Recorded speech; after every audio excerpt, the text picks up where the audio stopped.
I've been interested in the work of Swedish architecture for many years, and in particular in the work of Sigurd Lewerentz since the early 1980s. And I think there are many people around the world who are also interested in the work. So a few years ago I was contacted by Japanese editor, deputy editor of A+U, who said, could I recommend to A+U some experts on Sigurd Lewerentz? And I gave him a list of people, from the Italians to other colleagues, and then I didn't hear anything. So then 1.5 years ago I was contacted by a lady who is the German representative of A+U, and she said, could I assist her in a special issue on Sigurd Lewerentz? And I said, sure, we can talk about it. Come and meet me in January 2015. So on the 7th of January, we set up a meeting, and she sent me an email just a few days before that meeting saying that we would be joined by Mr. Yoshida. And I didn't know who Mr. Yoshida was, but he is the chief editor of A+U. And so I said, oh, is Mr. Yoshida coming just for this meeting from Tokyo? And she said, yes. Okay, so so we met, and I said, this is what I know about Lewerentz, and these are the various essays and books that I had been involved with. And he realized that his assistant, this lady in Germany, didn't really know very much about Sigurd Lewerentz at all. So we discussed, how should we present the work of Sigurd Lewerentz if there are already these monographs, there are already many articles, and what is the point of doing the complete works in one issue of A+U with 240 pages maybe? And he realized that it was not a very intelligent way of doing things. So we decided that we should do 4 projects. Malmö Eastern Cemetery, because it spans his entire career, from the early time when we won the competition 1914, and then went on until the 60s, the flower shop and some other buildings afterwards. And so you could see in one project the whole development. And so that would be in collection number 1, plus the Riksförsäkringsanstalten, because that is a turning point between neoclassicism and modernism. And in the second volume we would have the Villa Edstrand and the editions, as well as, of course, the pinnacle of his career, Klippan. So he agreed to that, and we said, organize a timetable. Very generously, I was given access to the archive once again. I had the pleasure and privilege of being given access when Göran Lindvall was the director of the Architecture Museum. And again, I came here in March. I spent 1 week looking at about 2,000 drawings of these 4 projects, and I selected 450 images. And the Japanese colleagues were saying, it's completely crazy, 450 images. How are we going to get that into these 2 issues? Each issue has about 280 pages. So that's already a lot. And now they've decided to amalgamate these 2 issues into one book. So you can actually get that as a single publication, which I think is a very good way of reading this material. The reason why they put these 2 together is because they sold out of the 2 first issues in January and February. In January they sold out after 2 weeks, And in February, they sold out before it was even published. So the buyers are essentially Japanese, I would say, and many people in the United States. So why is there an interest in Sigurd Lewerentz? So I'm going to structure this presentation into giving you an idea why Lewerentz is an important figure, has been and still is. And I'm going to look at Qartheen in particularly to demonstrate the kind of core ideas that he managed to realize right at the end of his life. But I'm going to finish with the Villa Edstrand because it's an interesting example of how he researched and searched and how he wasn't at all certain about the solution. So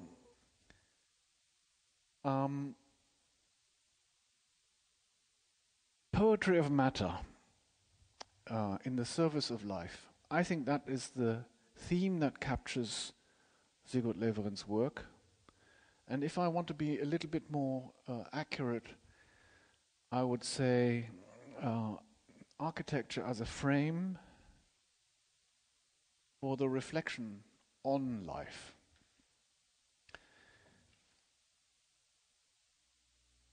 And I think this particular painting by Caspar David Friedrich captures that idea to which I think he was all his life trying to get towards. The idea of the sublime as well as the picturesque, but the sublime, but using the architecture and Caspar David Friedrich using the painting as a vehicle to think about something else. The monk stands for us, of course, as we contemplate the infinite. We are facing the sea. We don't actually see how water and sky meet. It's indistinct. And so there is this double sublime fact of the expanse of the sea, but also the unity of the sky and the water. And so this notion of the architect or the painter setting a frame through which we look at something else, rather than looking at the painting. We're not looking at the painting. We're looking at the topic. Yeah, it's the art or the architecture is not foregrounding itself. It's setting a camera, a lens, a frame to look at something else. And I think that has been the idea behind the work of Lewerentz for a long time.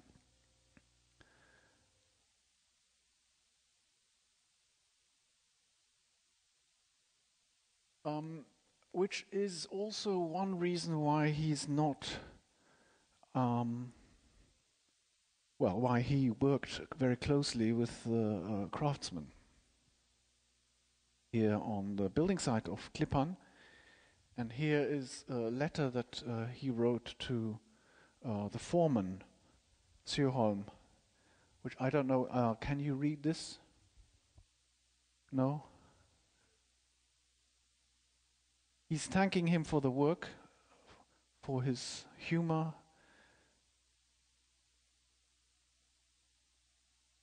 So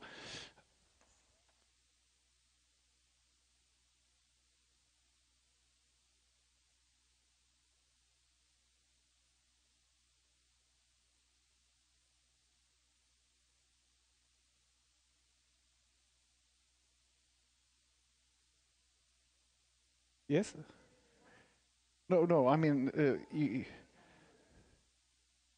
anyway, but he thanks Sjöholm for the collaboration, for his humor, and for his intelligence. So I think it's not a normal thing that we do as architects anymore, but it was a thing that he did. We work as architects on things that ideally outlive ourselves.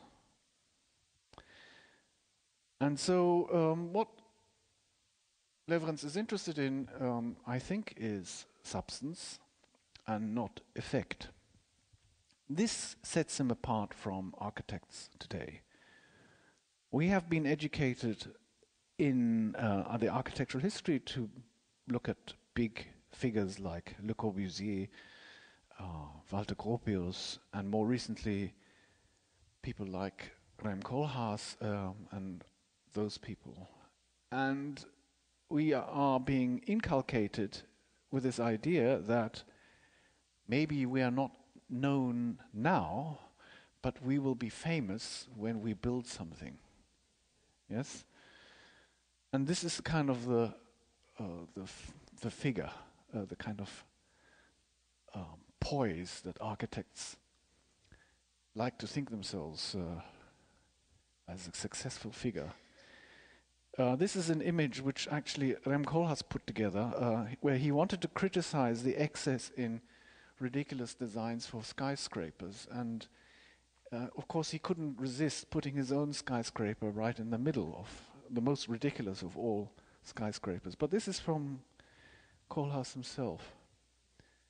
So these are examples of contemporary architecture. And when one asks why Lewerentz is a touchstone for many people today, and why, in schools of architecture and in reality, these kinds of things are drawn and actually built, then I think we can find one very clear answer why Lewerentz is important, because he certainly rejected all of this, and a lot of young architects and a lot of critical young architects equally rejecting this kind of architecture. And so what are they looking at? And what are they looking for? They're not looking at architecture just as construction, because just construction and repetition leads to a soullessness. This is in Mexico, the other one was in China. It really doesn't matter where you go. You find mechanical construction everywhere. And mechanical construction leads to a process of alienation. We have this in social housing, we have it in commercial office architecture, we have it everywhere. And so how does one create architecture that shows human effort? Or where architecture is seen to be the conscious composition of materials in the service of something else, where we can see the sign of the hand in the work.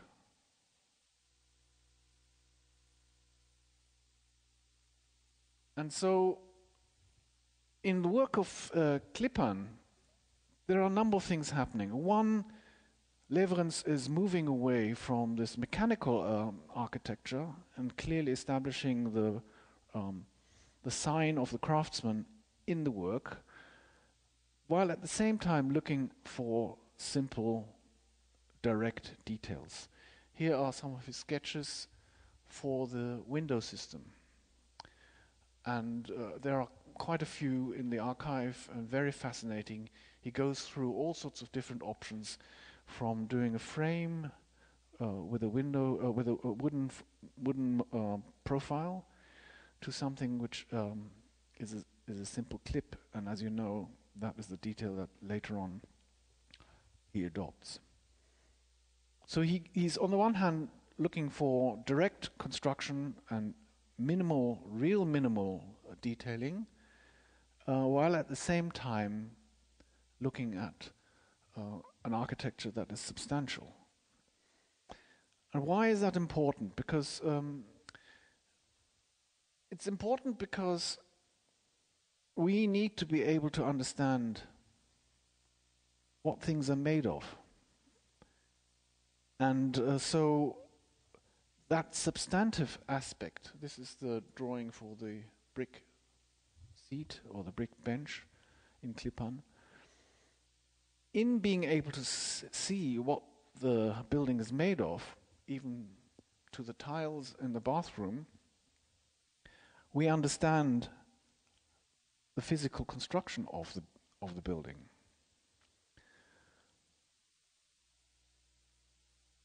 We see the pipework and the taps, very direct. And we see, therefore, a credible assembly of materials.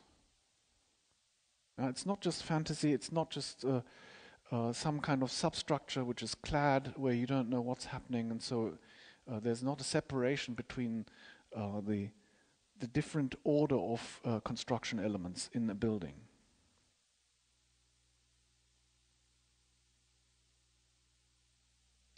He's also interested in the articulation of things, not just to allow craftsmen to have their hand in the work, but he's interested in, for instance, in this case of the actual church nave, how to articulate the space, beginning with some very simple sketches, such as the one on the left-hand side, and then going on further with the sketch on the right-hand side, where you already see a differentiation in terms of the seating, in terms of the baptismal font and the altar and the placement of the organ. This is a later sketch, and you're beginning to see how he's placing furniture and the elements around the space, and subsequently everything is detailed. The choice of bricks, the dimensions of the joints, the pattern of the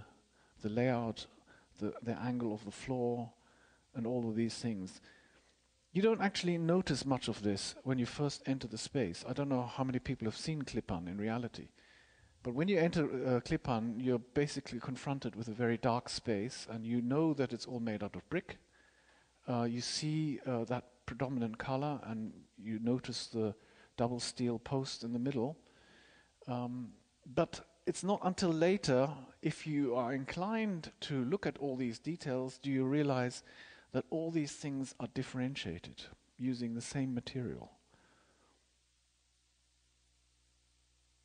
So this is then a later plan where already the brickwork, the pattern of the bricks are carefully drawn.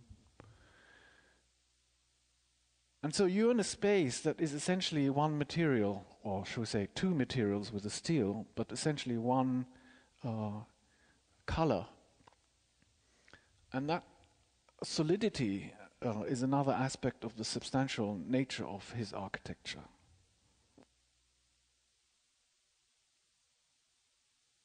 So, what I've alluded to in the beginning with the painting of Caspar David Friedrich, I would argue that Lewerentz architecture is an architecture of transcendence.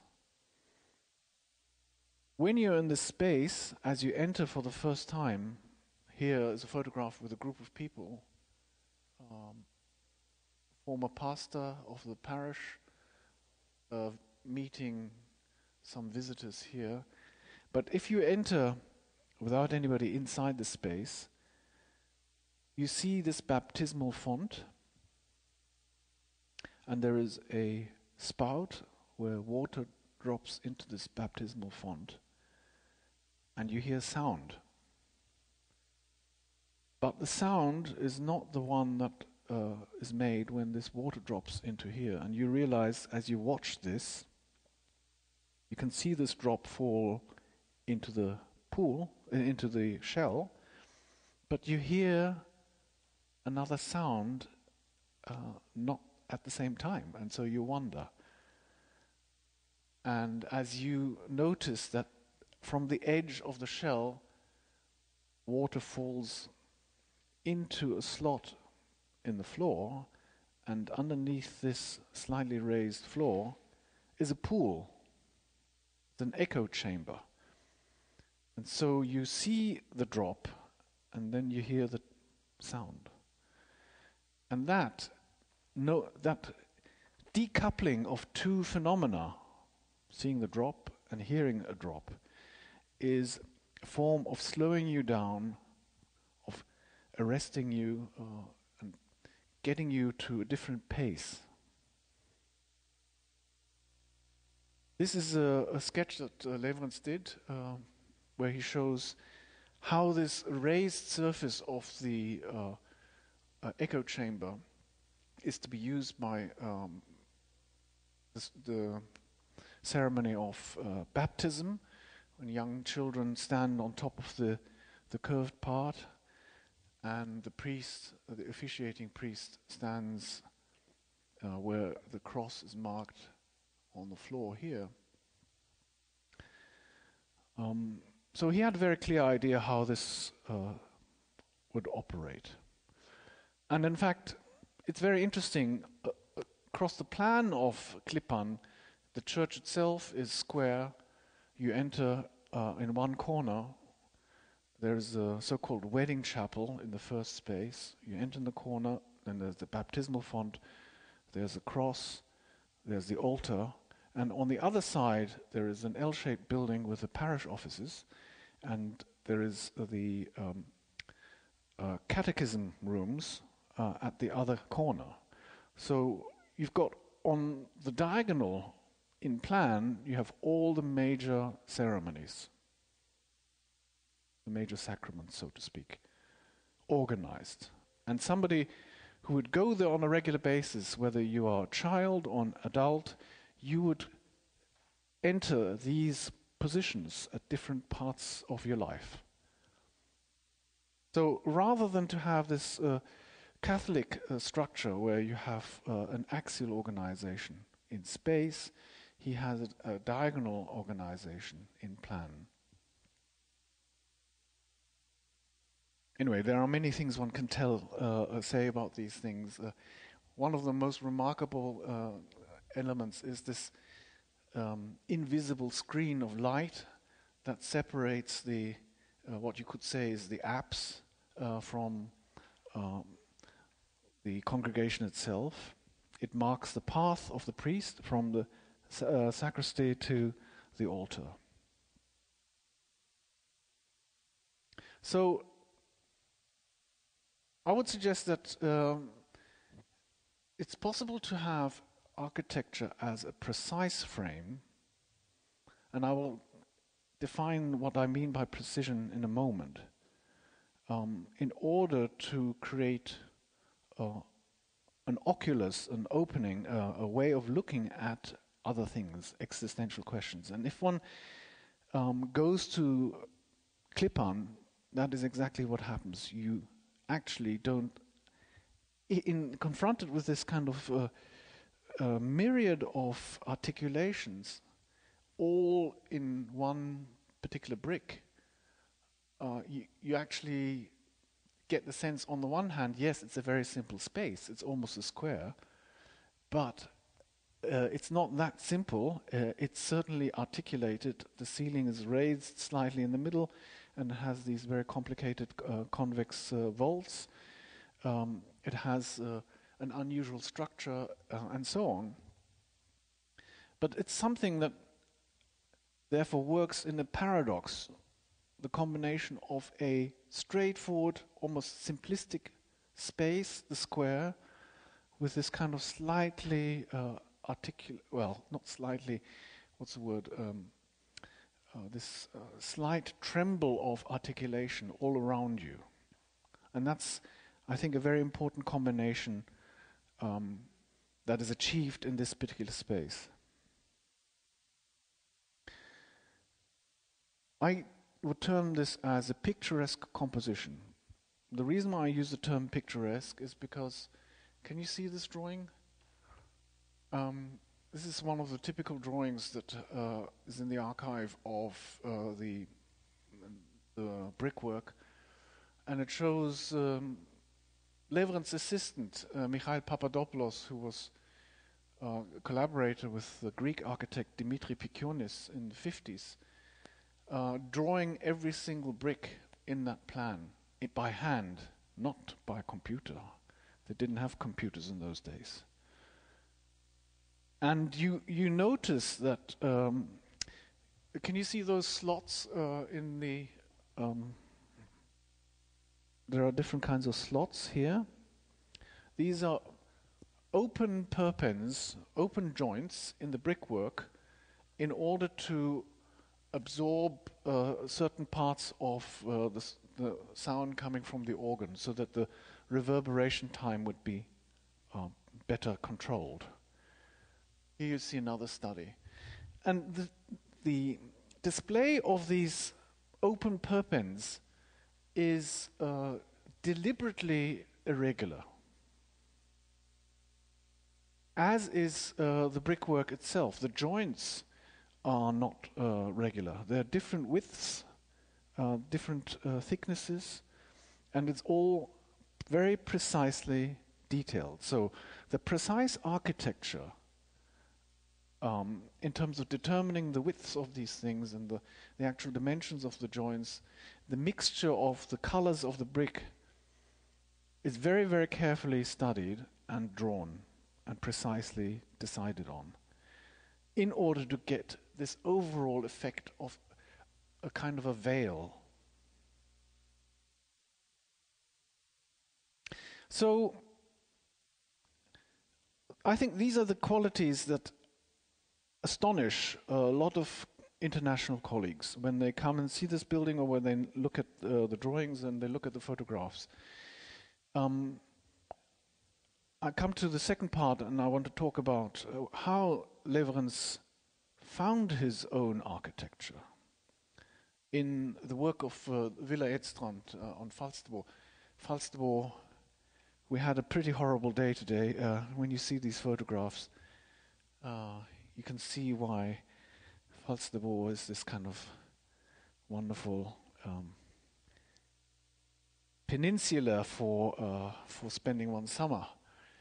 And the Falsterbo, the Edstrand family had one of these plots directly on the golf course, and they asked Lewerentz to design a house in the early 30s. It took him 3 years to design and 1 additional year to build. This is the view from the north, from the staff quarter. This is the view across the other property. And what you see, and this is very important, what you see on this side of the facing the sea is a series of plains and a series of terraces. So the building is in a way being exploded, so to speak. Whereas on the street side, on the public side, you see this facade, a single plane with a central wooden part that is the garage and the main entrance. And if you look very carefully, you will notice that this roof is not flat. Right? It has an apex here. It drops this way and it drops this way. Now, if you're an architect and you're designing a linear building and you want to do a flat roof, you don't slope the roof long ways, right? Unless you have a particular reason. So what was this particular reason of Lewerentz? Why would he do that? He would do that because he was interested in the formality of this facade, and he was interested in alluding to a pediment, a classical pediment. He was alluding to the negative architecture of Boulez. Whereas on the garden front, you have neoplasticism. Right? So this is 1930s. And so if one understands Villa Edstrand in the context of abstraction, we know how figuration was gradually transformed into abstraction. We also know in the context of purism, Aux Enfants and Le Corbusier were interested in restoring the the completeness of these forms and saying these are the eternally pleasing forms, the cylinder, the pyramid, cubes, and so on. Lewerentz was orientating himself within this discourse. Of course, he was also aware of the neoplasticism. But he also had, like many Swedish architects, classical roots. And from these classical roots, he tried to move away himself. This is the staircase inside the crematory at Malmö, Eastern Cemetery. And, you know, his friends and followers, this is the crematory chapel in Höör, learned these lessons very well. This is Anselm in Lund. The process of abstraction over the period of 30, 40 years, particularly in the 30s, was undertaken by architects at the time. Lewerentz also learned the lesson to move away from the freestanding object. Now, the freestanding object, which is this dominating the house, whether it's Palladio or Le Corbusier, right in the middle of a site, right? So, dominating everything. Villa Elstrand isn't like that. I'll show you in a moment. In the vicinity, you know that Josef Frank built a number of houses, very interesting ones. And I'm sure that Lewerentz saw not just this one, which was finished a few years before his house, which is made out of red brick, and owes its typological origin to Alberti.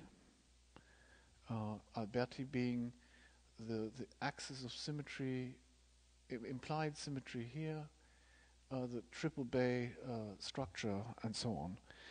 And also one of my favorite houses is this one, the Qartheen House, also in Falsterbo, which is a fantastic, very, very small structure.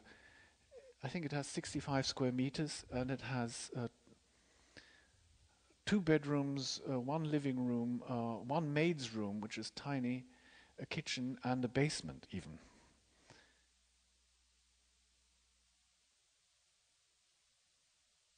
So,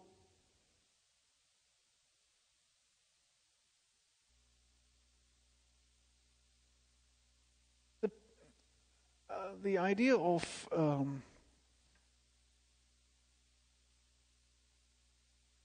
designing in a picturesque sense was actually very interestingly shared by a number of architects at the time. And when I mentioned Mikhail Papadopoulos, this is an image of the pathway to the Acropolis that Dimitri Pikionis designed in 1955 in Athens, on which Mikhail Papadopoulos also worked.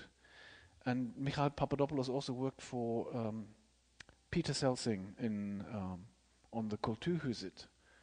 And so you see, when you go into the Kulturhuset and you see the marble floor, you see some of the ideas of this kind of proportional system that was used. The most important aspect is not the fact that there's a photograph taken directly off the floor pattern. It's actually, the important thing is that this disappears into the background as you're walking towards the Acropolis. It just looks like a kind of a mosaic surface of archaeological elements as if it had always been there. You don't really notice it when you walk on top of it. And that was part of the idea of creating a background through very precise composition of elements in a picturesque way. And that is also something that you find in the flower shop or in other tiling of Lewerentz's work.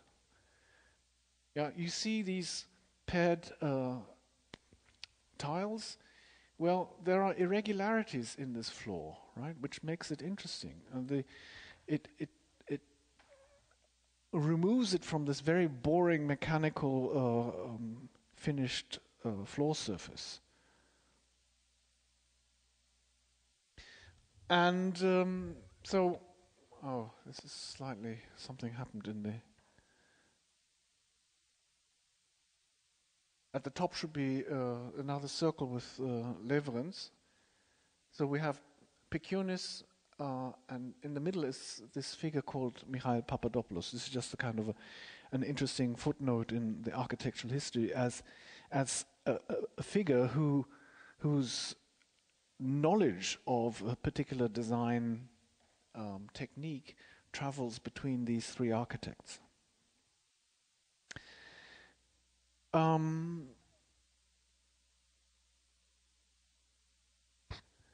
think I have...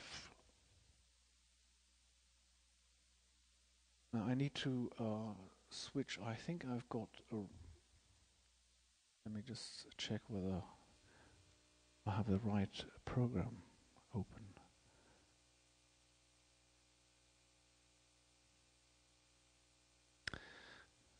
I think I've... this hasn't saved properly. This is a little bit on the client of the Edstrand. So this is the family Edstrand. And the father of the Edstrand owner. The interesting site plan of all the neighbors around the Qartheen House. And one of the first letters that Lewerentz sends to the Edstrands to show that he's been working on this project, and they're actually quite eager to get on, and particularly Oda Edstrand, the wife, is quite active in the design process. And so these are initial sketches showing how on the site they have this idea of placing the building right in the middle of the site. And this is the first design that Lewerentz submits. White architecture, we could say it's in the tradition of international style. Just a slight inclined roof here, which shows, I don't know whether you can see that, but there's a sloping roof here, which of course true international style architects would never allow. And you see a very straightforward plan organized in a linear fashion. Here's a car parking space, a garage, and it's a linear body of bedrooms, and then there's a living room, and the parents live up there with 2 separate bedrooms and a bathroom and another terrace. So this idea of the building right in the middle of the site is taken on. And what I'm going to show you is a series of diagrams that I've made to demonstrate how this notion changes gradually with different volumes. So there are altogether about 9 or 10 different versions, and Lewerentz at one stage summarizes the different options he's already studied, until one day he has a site survey made. The different heights on the site, which where he realizes that the tallest part is right in the middle of the site. And so the notion of building right on the tallest part of the site, of course, it attracts some architects. It didn't attract Lewerentz because he actually wanted the raised part of the site, which is only about 1 meter above the edge. He wanted this raised part to protect people lying down at the ground level and then looking across the sea. Because there are golf players walking up and down on the other side of the property. So you can actually be protected lying down in this on the sunbed or whatever, and you wouldn't be seen from the other side. And Oda does these sketches. She says, I'd like to have this courtyard structure. Right, this is kind of a very formal, almost like a little palace. Anyway, Lewerentz decides to place the building slightly at an angle, almost north-south, to take advantage of the western sun. I'm not sure when this sketch comes, but this is a sketch by Oda Edstrand. Quite interesting. Anyway, so this is almost the final position. The final position actually parallel to the site boundary. And now I'm going to go through the different volumes that he proposed. Here are a couple of his drawings. And these are summaries of the kinds of volumetric studies. You see that he's trying to do two-story with a kind of a headpiece. Yeah, so different ways of doing it at angles, then a little bit more compromise. This certainly, I don't think, convinced many people. It's kind of it is a mess. And so is this. And here's a little bit more compact. But anyway, so towards 1936, he finally gets a very productive summer, and his assistant does hundreds and hundreds of these perspectives. Essentially studying the garden side and how to make this garden side look less of a box and more open and more layered, whereas the street side is always this very closed, has this closed appearance. So in these studies, you see the street side as this very flat wall with punctured windows, whereas on the other side, facing west, you've got a lot of glazing.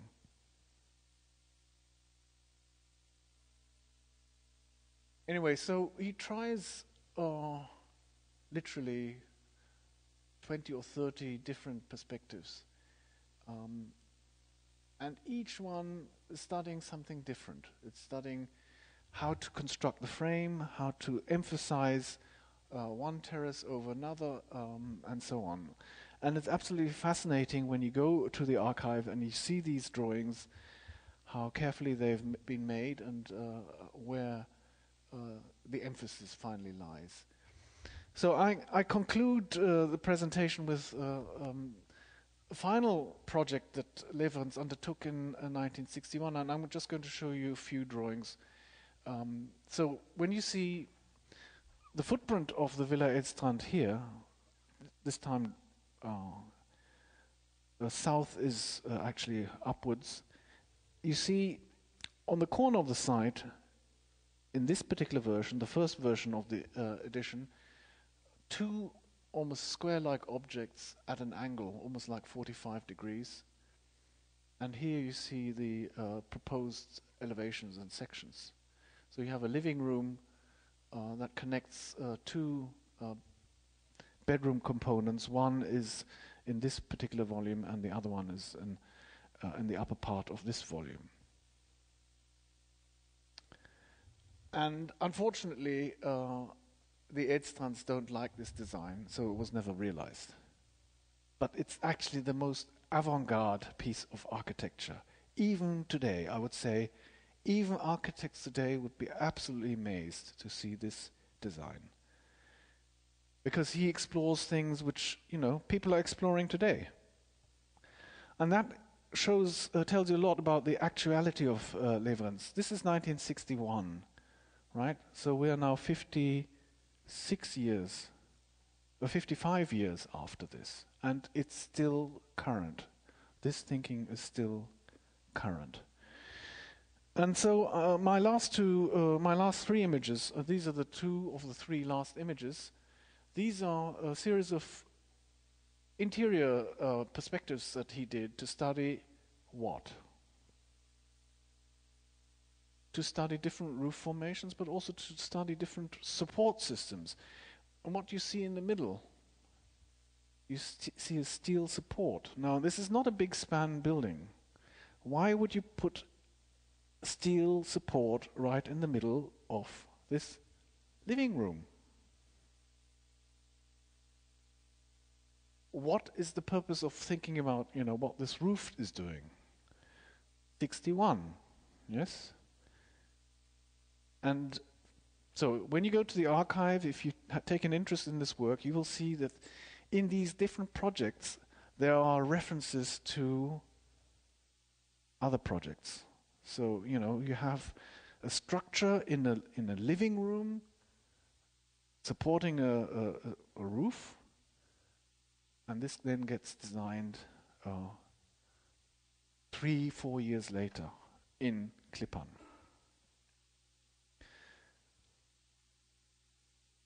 I could go on and on and on. I don't want to. This is the end of my presentation. If you have any questions, please ask. How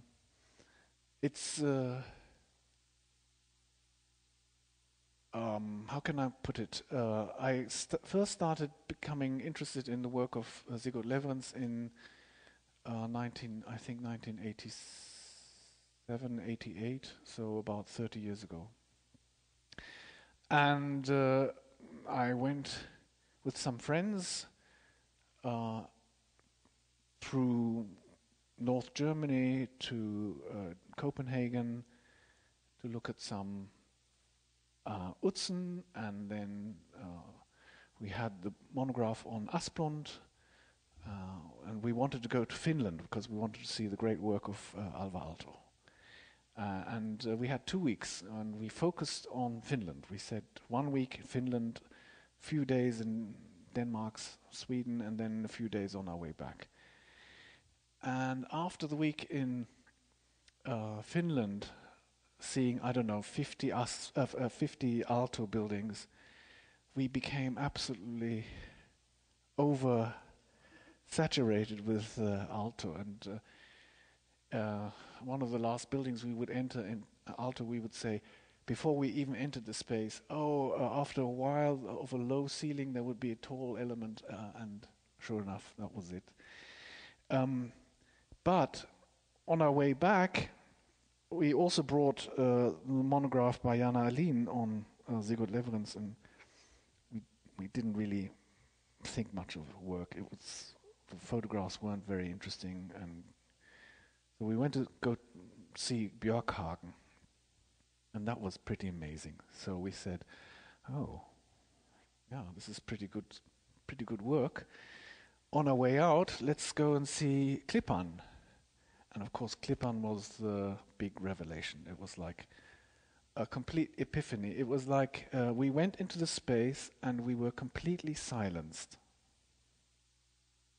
For minutes, we could not say anything. And that's, I think, Hermann Schech, a Viennese architect, once said there are different moments in architecture, but there are very few moments in architecture when you feel the need to kneel. If you ever go to Louis Kahn's Salk Institute, you go up onto the terrace and you see the facades of the studies and the floor, the ground plane, and in the middle of this courtyard there's a stream of water, and in the distance you see the Pacific Ocean. That is a moment when you have to kneel. And Klippan is another one. There are very, very few examples of this kind. And so, yes, I've had the opportunity to study the work, and I've looked at the archive, and it's been very rewarding to combine all these different layers of sources. The built work, the drawings. And many people think that it's very difficult to say, in the context of architectural discourse, where a lot of architects put out these books, they write essays, they have theories, they have manifestos.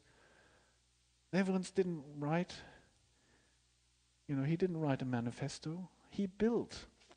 It's the buildings that are his medium of communication. And if we cannot read the buildings, then what are we?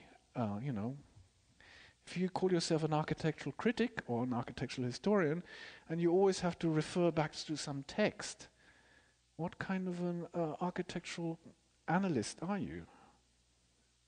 So for those people who believe in architecture as a primary medium, Lewerentz is the best example that the work speaks for itself.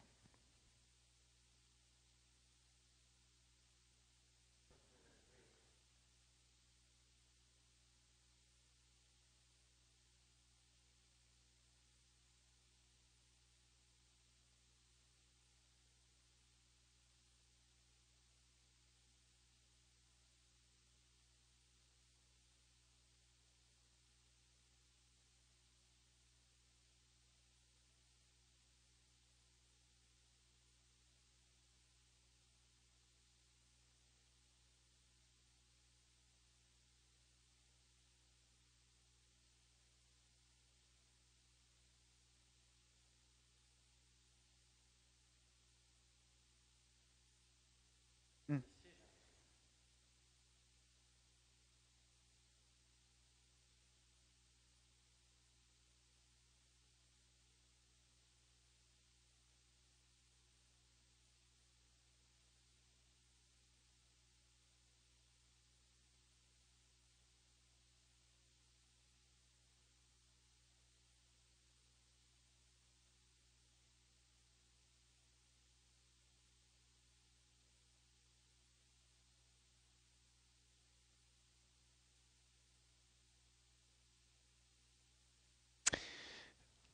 I think it's a very interesting issue that you touch on, because for many years I was educated to understand the word picturesque as being a bad thing. Yeah, the picturesque is in British parlance, in being educated during the 80s and 90s in Britain. I remember that somebody would say, my critic, my teacher would say, "Oh, that's very picturesque, isn't it? Oh, that's very willful. Oh, that's very irrational." Well, if you are a painter, I think you need to be able to decide very, very carefully how you... if you're a classical painter and you use brush and you use oil paint or something, acrylic, you've got to be very precise how you use those elements. And there are some painters who deliberately use very thick brushes and who are able to get on their brushes different colors at the same time. And when they do this and that again, and you look at it and it looks like a complete mess on close-up, but when you go away from you stand at the distance, you suddenly see a person's face, or you see the physiognomy of a city fabric. What I'm saying is that there are techniques that are used in painting and that are also used in architecture to, on the one hand, create a kind of a dissembling surface superficially, but looked at from a distance, it all merges into something. And that something is deliberately composed. And I want to answer you with another issue that the German writer Walter Benjamin talks about in the famous essay on art in the age of its reproducibility. He talks about there are two types of ways of observing things. One is rapt attention. So, we focus on something, right? We are absolutely enthralled and we are absolutely obsessed. We're sort of completely focused on it, literally. And the other one, he says, is beiläufiges Bemerken, which is distraction. No, not distraction. It's a kind of casual observation. It's casual. It's a casual absorption. And most of us don't go around looking at architectural cities with, focusing on details and buildings and so on. We take something in. We take the overall atmosphere in.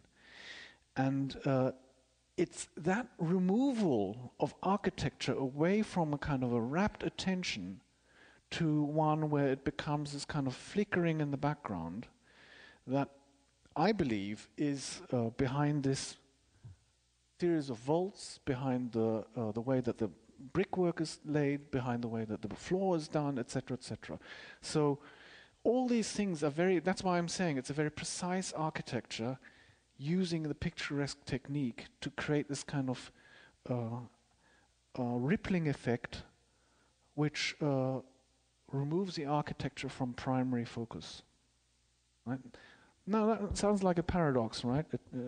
I'm sorry if it does, but it's my conclusion after thinking about looking at all these things, looking at the objective fact of these bricks and these different colored bricks and these different joint thicknesses. And why would anybody do that? And what is the effect ultimately of this? Le Corbusier's Ronchamp, famous church, has something similar. That west facade with different openings, right? What is that? Where the windows are different proportion and so on. What is that? What is that but this in terms of windows? Here it's the brickwork, it's the vaults, and to some extent also the composition of windows. But Ronchamp uses the picturesque too. So it's not something that is alien to other architects. And certainly not alien to so-called rationalist architects such as Le Corbusier. I mean, Le Corbusier, towards the end of his life, was not particularly rationalist, we know. And he was also, interestingly, that's a topic of research, the Greek influence in modern architecture, with Michail Papadopoulos and Yannis Xenakis working on La Tourette and all those kinds of things, and the Phillips Pavilion and the roof of Ronchamp. These guys had an enormous influence through their kinds of thinking, their mathematical models and so on. What were they working on? And why were these guys so absorbed by their contribution? So, that's another issue. But the point is, I think... Yeah, sorry, I'm speaking too much.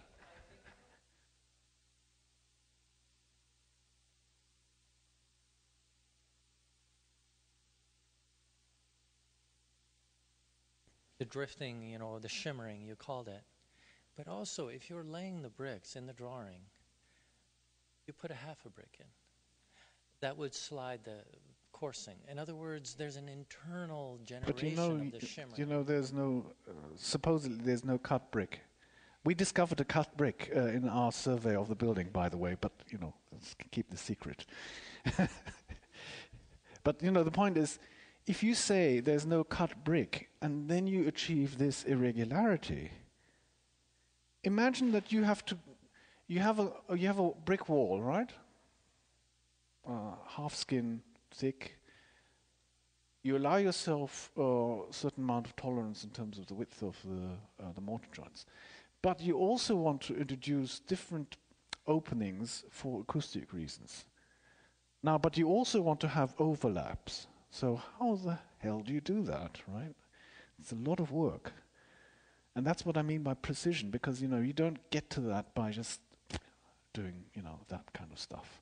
You certainly don't get to it by, I don't know, in today's, on today's building sites, you have to have a drawing. You cannot say to a bricklayer, this is approximately what I want, right? Because this guy would go crazy. I think these issues are fundamental to the way that Lewerentz was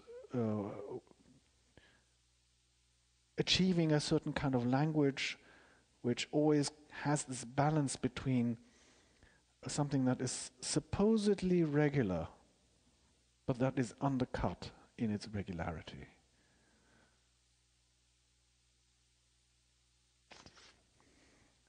Any other questions or comments?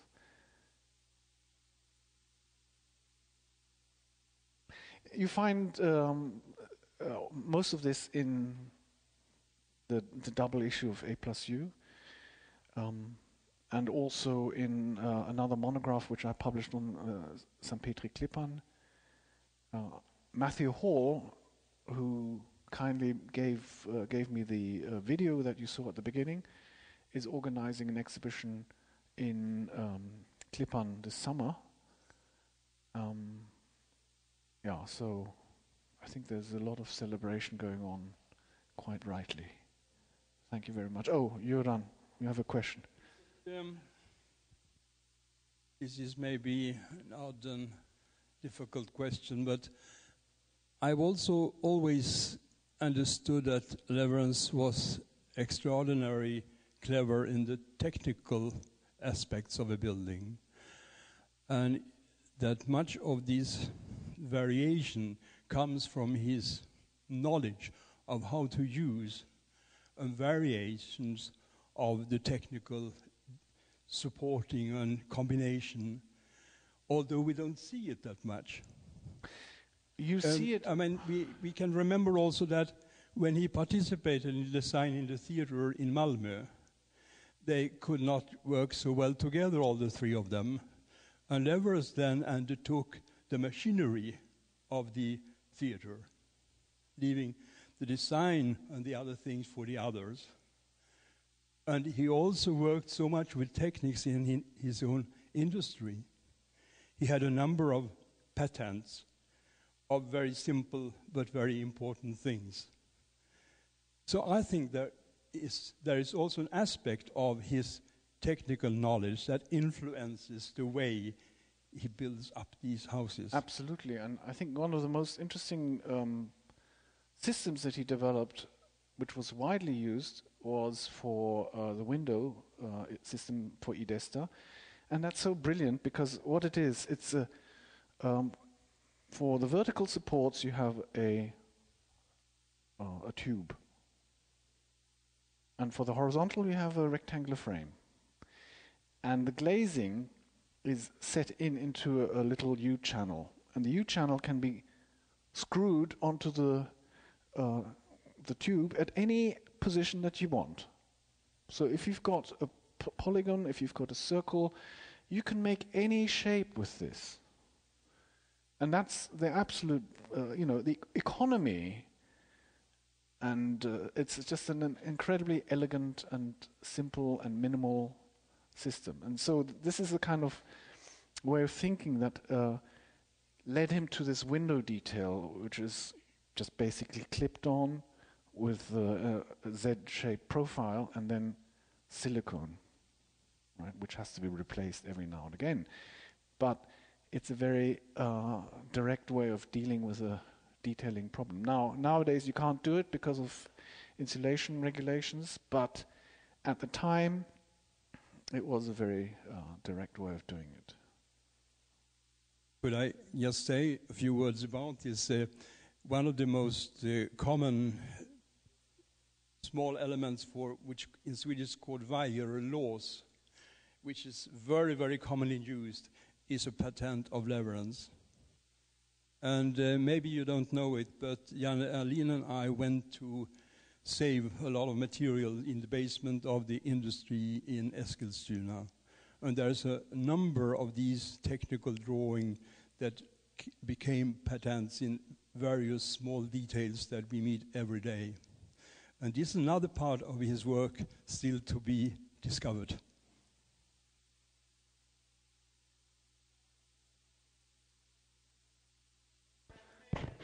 Time ago, but Nyberg told me about how shy Sigurd Lewerentz was, and shy to solve things in the office, right? For instance, how the water. I mean, he was so concerned how the water would meet the building and drift off the building. The building wasn't finished when it was finished; it was starting its life. And I think Bernd took a lot of that into his own buildings, knowing exactly how the water would trickle on the Qartheen and bleed on the concrete and so on. But Bernd told me that he apparently, to solve some of these details for handling the water, he would go home and he would take very hard paper or soft card, and he would fold these details. And they would come back to the office and say, draw that up. So I'm just thinking about these walls and how could he come to that decision of stretching them so they almost are like this textile that you...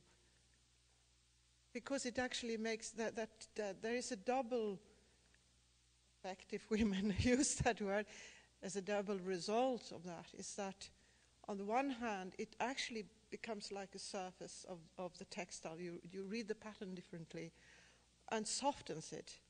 But it also, somehow to me, it adds to the massivity of it.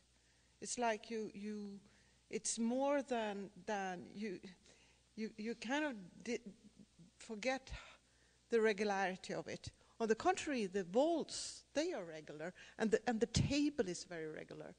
So there's something very interesting going on between these, the tension between these. There are photographs in the Architecture Museum of Lewerentz. Lewerentz went around Italy, and there is an image of the Florentine palazzo with these, the Palazzo Pitti, the massive base.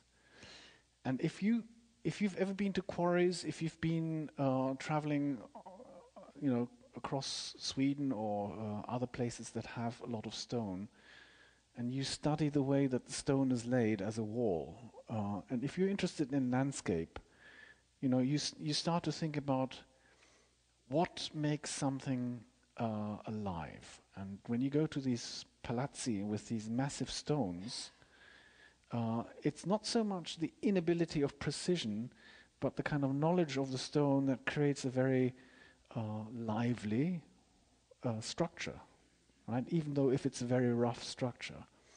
And I think that's those kinds of things that Lewerentz was interested in. The kind of craftsmanship, the liveliness, and the kind of substantiveness of the construction. And being, enthralled by this kind of scale of operation, which, as Sweden entered in the 60s and 70s, a lot of that was no longer possible. In the National Romantic architects were the last architects to use large pieces of stone, right? And then it was Peter Selsing on the Riksbank. But not many architects have used large bits of stone since, right? So this is kind of romanticism. But the substantive, or the nature of construction, and the way that construction can be thought of as being really, something that talks to us, is, I think, kind of a love that we have as architects. Yeah.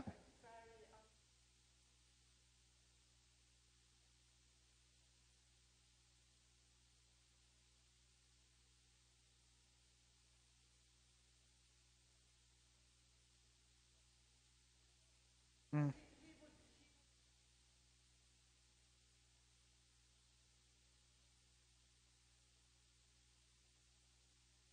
Construction. Mm.